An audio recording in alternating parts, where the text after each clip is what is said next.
ఆమె కోసం ప్రాణాలైనా ఇచ్చేందుకు సిద్ధపడ్డ మగాడు ఆమె వల్ల విగతజీవిగా మారిపోయాడు. ఆమెతో దాంపత్యం సుఖ సంతోషాలను ఇస్తుందని ఆశించిన ఆ మగాడికి నరకయాతన, మనోవేదనలే ఉచ్ఛ్వాస నిశ్వాసాలయ్యాయి. న్యాయం కోసం అతను తట్టిన ప్రతి తలుపు అవతల నుంచి నువ్వు మగాడివే కదా, నీకేంటన్న జవాబే వచ్చింది.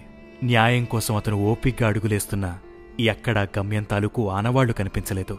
పాపం చీకట్లు కమ్ముకున్న ఈ జీవితం నుంచి విముక్తి కావాలనుకున్నాడు. ఆత్మహత్య శరణ్యమనుకున్నాడు. ఇది అతుల్ సుభాష్ అనే 34 ఏళ్ల సాఫ్ట్వేర్ ఇంజనీర్ విషాదగాథ. యూపీకి చెందిన ఇతను భార్య వేధింపులు భరించలేక ఇటీవల బెంగుళూరులో ఆత్మహత్య చేసుకున్నాడు.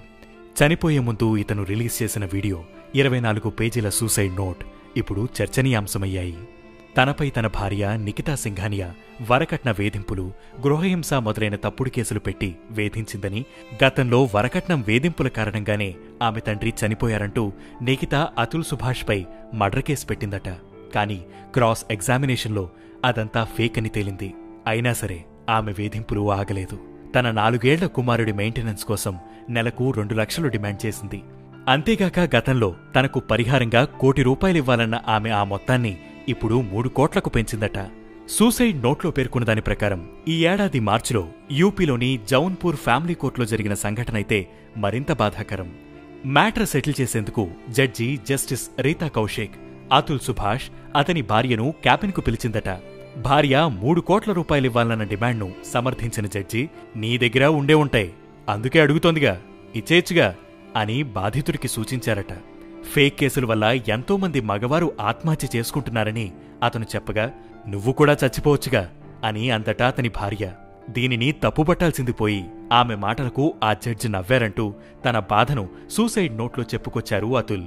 అంతేకాదు ఆ తర్వాత అతని భార్యను బయటకు పంపించి తనకు ₹5 లక్షలిస్తే మ్యాటర్ సెటిల్ చేస్తానని ప్రపోజల్ ఇచ్చారట ఆ జడ్జ్.